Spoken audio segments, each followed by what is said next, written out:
As a child growing up, there are many paths that we can take which could possibly determine where we find ourselves in the future. For many individuals, the path we choose is not always the greatest.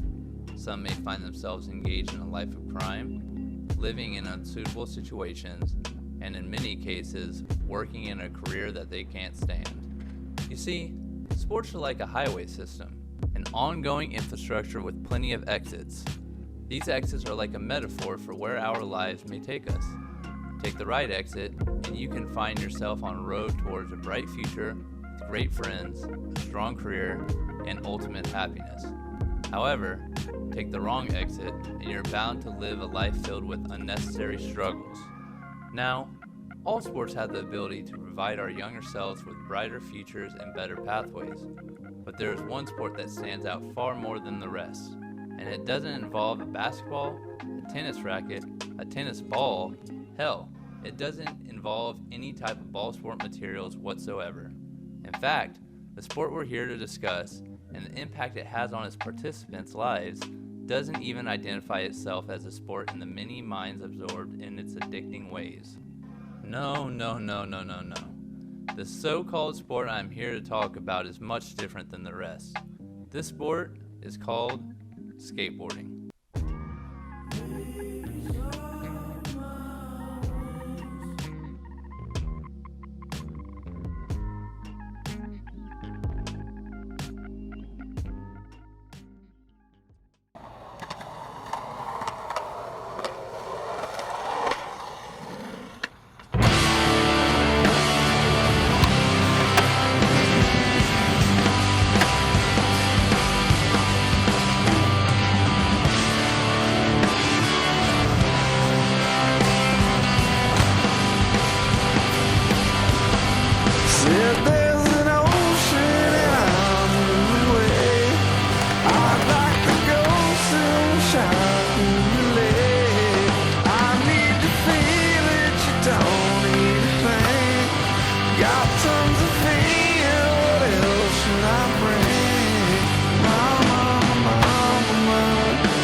My first name is Robert, my last name is Redmond. Skateboarding to me, honestly above anything else, bro, it's an outlet. It's a misdirection from all crime and drug use and gang activity, basically all the shit that the stereotypical city kid, gets into. This was my route around all that, bro. Kept me focused in school, kept me focused in sports, taught me determination, trial and error, repetition for what I want to accomplish. Like, I don't know, bro, it's life for me, dude. Honestly, I can't imagine anything else but skateboarding, dude. My first interaction with skateboarding ever, I was in Virginia Beach. I was probably like 5 or 6 years old. We were down the boardwalk, and I heard the sound behind me. I'm looking around, and I turn around, and I just see a homie carving a cruiser board. And I looked at my mom, and I'm like, can I do that? And she was like, you can do whatever the hell you want. Went back to Pittsburgh. That Christmas, I got my first skateboard, dude. My mom took me to McKinley Skate Park, and I was dick scared, bro. Like, I didn't want to skate. I seen all the rippers there. I was like, bro, I ain't cut for this shit. But I went for my first time, and I seen the dude ripping the mini ramp, and I was like, that's what I want to do. That's what I want to do. So probably around 9, I probably started getting more serious. But 7, I got my first board. So I guess upwards to 15 years I've been skating. When you're growing up, you play basketball, you play baseball, you play soccer. Those are team sports that you're all building towards a common goal. Skateboarding is not that. It's an individual sport that your development and your progression, it all depends solely on you. It's your feet, your shoulders, that's what it comes on, In skateboarding, you either land with a trick or you land with a broken fucking wrist. There's no in between, you know what I'm saying? You either come and you land all the things you wanted to, or you leave fucked, and pissed off. Skateboarding teaches you a more real and contemporary sense of accomplishment. It's definitely more of a fulfilling sense of accomplishment, I think, honestly. Because landing a tray down a 10 stair feels better than any fucking medal that I got from playing any soccer game, you know what I'm saying? I don't know, that's just me, dude. How has skateboarding steered me away from street life? All right, this is kind of like a dual answer. One, it kind of didn't. Like, most of the ruffians that I know in my life are skateboarders. I'm not saying that like all skaters are bad people, but like I've definitely met a few edgier cats through skateboarding. But as a whole, like I said earlier, it really diverted me from, you know, fully delving into drugs and street life and gangs and guns and all that shit, bro. Like, honestly, it was a choice when I was younger. It's like, you know, you could play basketball and sell crack, or you could skateboard and work a 9 to 5. And I was like, you know what? I'm on the humble tip. I'm gonna do the latter one. Like, I tried to get tons of my homies into skating, you know, like tons of my homies are in jail now or deceased, you know, from whatever activities they chose to do. So many times I'd get them into skateboarding and be like, yo, this is what you could do, bro. Like, fuck the Glock, you know what I'm saying? Fuck that 8-ball of crack. Like, bro, you can skate, like, and it's just as edgy, it's rugged, like, I don't know, dude, but it just seems like skateboarding seeks out people. People don't look for skateboarding. Skateboarding finds people, you know what I'm saying? And I was lucky enough to be a recipient of the board, so. The first time I ever really saw a skateboard, I was on a camping trip in Ohio, and I was real little at the time, and I just like met this one dude. He was probably like a teenager or some shit. He was just mad older than me, but I was just kicking it with him, and he had a board, and looking back, he was doing some goofball shit, like probably like primo flips and shit like that.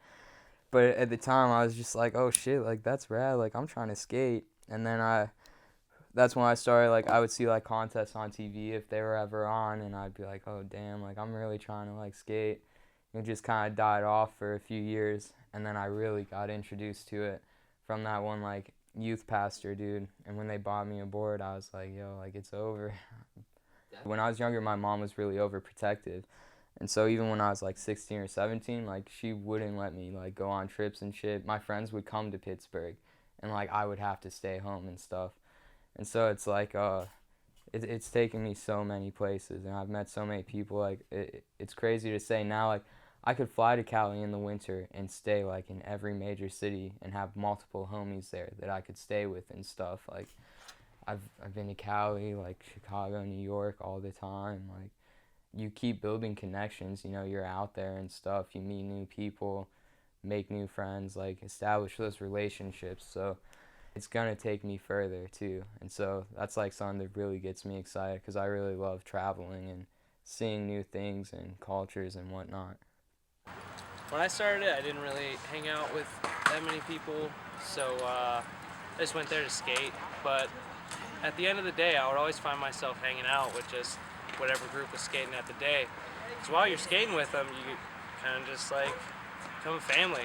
I don't know, and then once you're there every day, it turns into a thing. It's one of the main things that was so appealing to me when I first started, was just like the brotherhood like effect of it and stuff. And like I feel like you just gain like such a more solid relationship. You go through the same things. I mean, like if I'm a football player and 4 years after high school I want to meet up with my teammates, it's like I'm not gonna like, what am I gonna do, go play a game of football with like 5 of my friends or some shit, you know what I mean? Like I don't know, like I hit up someone who I haven't seen in 6 years to go skate, and it's like we go link up, we skate, we kick it, smoke, like it's just a whole different, like it's not just like about the sport or like the act and things like that, and you don't need anyone else. So Do you think you would have met any of these guys if you would have never picked up a skateboard? No, never.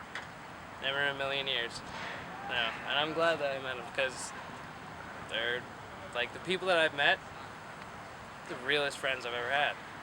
Like people in high school, no, fuck that. I literally talked to like 2 people out of high school.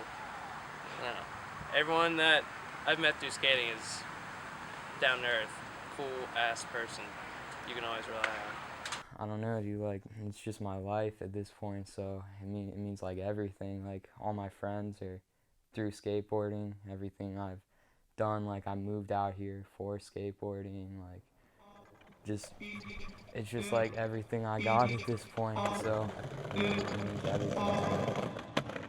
Hear what I say, we are the business today. Fuck shit is finished today. RT and J, we the new PB and J. We dropped the classic today. We did a tablet of acid today. Lit joints with the matches and ashes away. We dash away. Donna and Dixon, the pistol is blasting away. way. Doctors of death, killing our patients of breath. We are the pain you can trust. Hoping it work, hooking up curses and slurs. Smoking my brain in a mush. I became famous for flaming you bucks. Maiming my way through the brush. There was no training or taming of me and my bruh. Live like a man, but I'm animal raw. We are the murderers pair. That went to jail and we murdered the murderers there. Then went to hell and discovered the devil delivered some hurt and despair. Used to have powder to push. Now I smoke pounds of the push. Holy, I'm burning the bush. Now I give a fuck about none of this shit. You run her over and out of this bitch.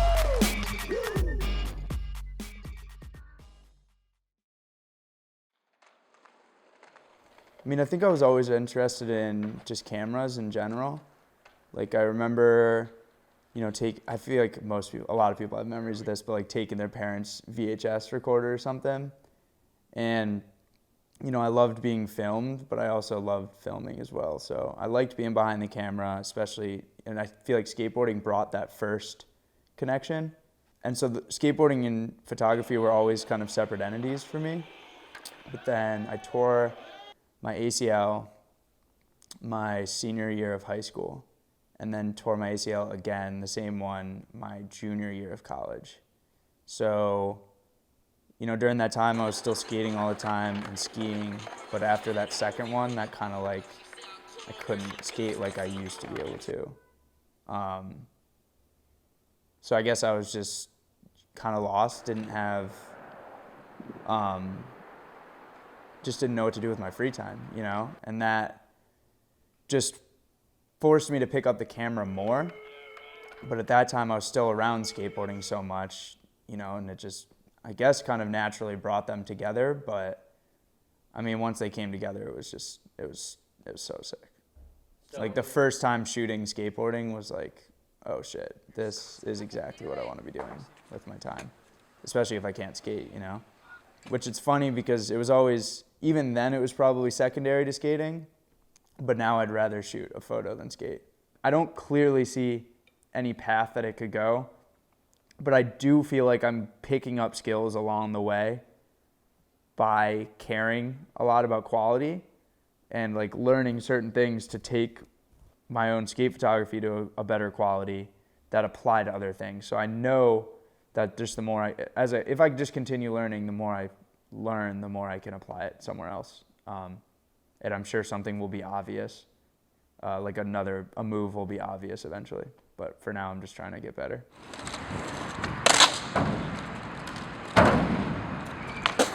See you, Grant. That makes it really look like it's you know what I mean? Yeah. Yeah, when everything comes together, where it's like, I feel like I've held up my end and created like the best skate photo that I can. Skater holds up their end, and then it's also combining the shop, and we're, just creating something. It's fucking sweet. The coolest thing about doing all that shit is that if someone else wasn't taking photos right now, none of the crazy shit that these kids are doing would be documented right now. Yeah, I guess the sense of accomplishment is feeling like we did Pittsburgh skateboarding some justice. You know, we showed it right. Yeah, that's it.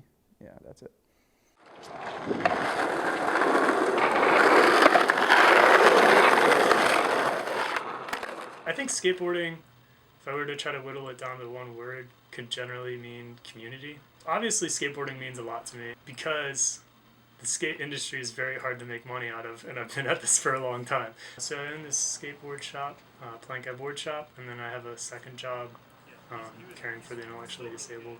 Historically, skateboarding attracts the nonconformist, the one that didn't like the team sport, didn't like the system, the structure. So I think that to try to encourage good community and do things like Taco Tuesday or to just play skate videos, or I have this pathetic selection of snacks over there that has a little sign that says, because Dollar General doesn't play skate videos. And I think the general sentiment behind that is just kind of trying to encourage good community around skateboarding. I've even had personal friends of mine that have empathized with my struggles on the business end of the shop that have repeatedly told me as a local addict, has been camping on the couch, that I need to get rid of the couch, and the couch is a bad idea. But I think fundamentally it was kind of a symbol for community and a symbol for what the skateboarding community could be, and just trying to like love and support one another.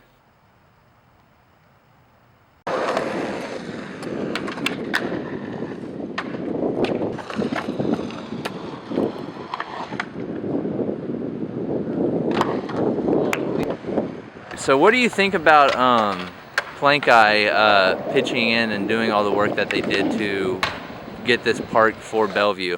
To build, I love this park a lot. This is actually my favorite park. Like, I've skated Imperial, I've skated Switch, but Bane, I always come back. I love it. Like, all the guys who skate up here are awesome. And Brian, he did such a good job. His shop is the friendliest shop I've been in yet. The progression of the Bellevue Skate Plaza and how that came to be, shortly after opening in 2008, I'd say around 2009, I pushed for the plaza for about 3 years, going to council meetings and giving like public speeches to the whole council. I gave this speech on, they were debating on using the money to back the grant money that was already there. They just needed the borough contribution part, and it came down to one vote.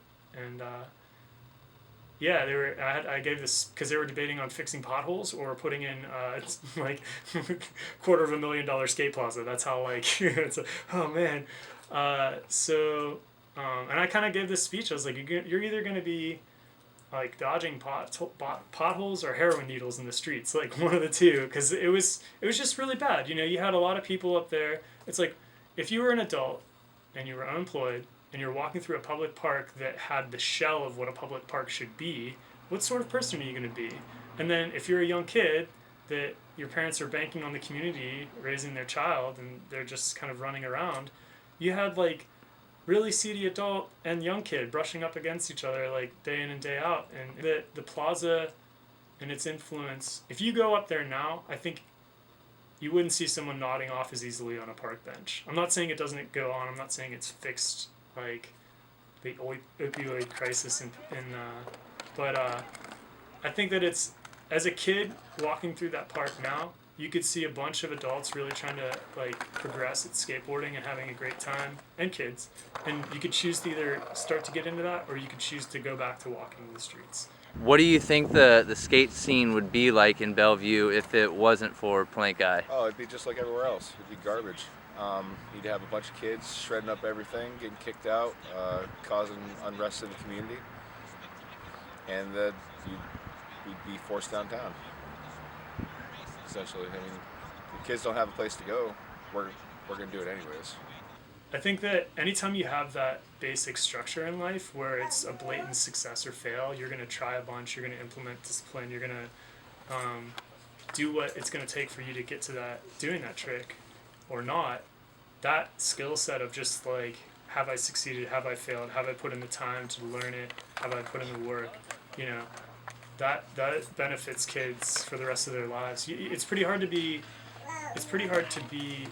an entitled individual towards, you can't feel that you deserve a kickflip and get a kickflip. You have to put in the work. So I think that's a good, I think that's a really important life lesson, especially around some of the kids that maybe have had their parents never really holding down a job, you know, especially coming out of that demographic. I think that's, you know, you do work, you get results. I think that's a really good like work ethic that can carry into anything. I kind of hope that my presence and perseverance helped the scene like revitalize itself, because I remember right before, say, Overcast opened, or right before Union opened, or right before Flat Bar opened, and even when a lot of those parks started to get built, you know, that I was like, man, if I could replicate myself, we could build up the greatest Pittsburgh skate scene ever. But it was just kind of like a practical thing. Like you could, like I'd be trying to like get these volunteers of kids that just like the idea of hanging in their shop and just trying to get them to work, and it was just always a struggle. So it was, because like part of me was like, oh, I could open a shop there, I could open a shop there, but it just wouldn't. I would have probably driven myself crazy, but it would have been fun. But I'm glad that the scene is rising up in areas outside of even my own personal abilities and influence, because I think it is a really good thing for skateboarding to be around and for it to be accessible to kids.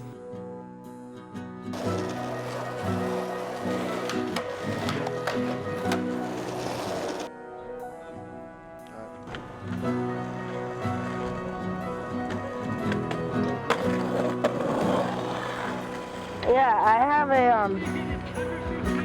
a lot of things on my mind, like every day. I think about so many things at once. And like once I come to the skate park, it like takes everything, all like the guilt and like negativity off of my mind. I just focus on positivity, focus on being one with the board.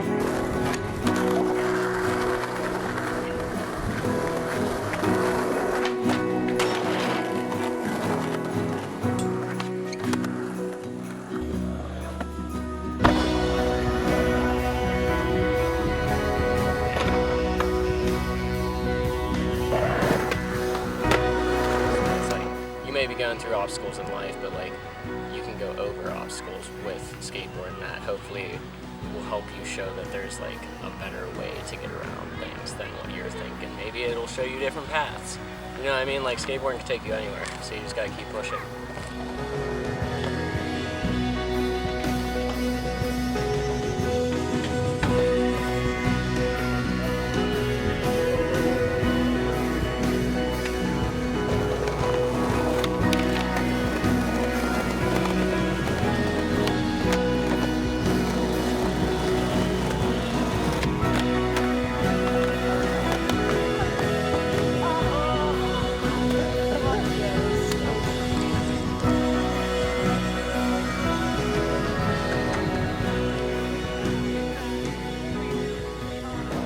Pretty much skateboarding, like it's not a sport or it's not just like an activity, like it's a straight up drug. Like if it wasn't for skating, I'd probably be addicted to something, or I'd probably just be like a full blown out alcoholic or like selling drugs or something stupid like that. But pretty much like this is my drug, like this is my addiction. Like I can't wake up and not think about wanting to go skate, and like if I'm hurt or something, like it makes me go crazy. It's pretty much my outlet to not go fuck up the world.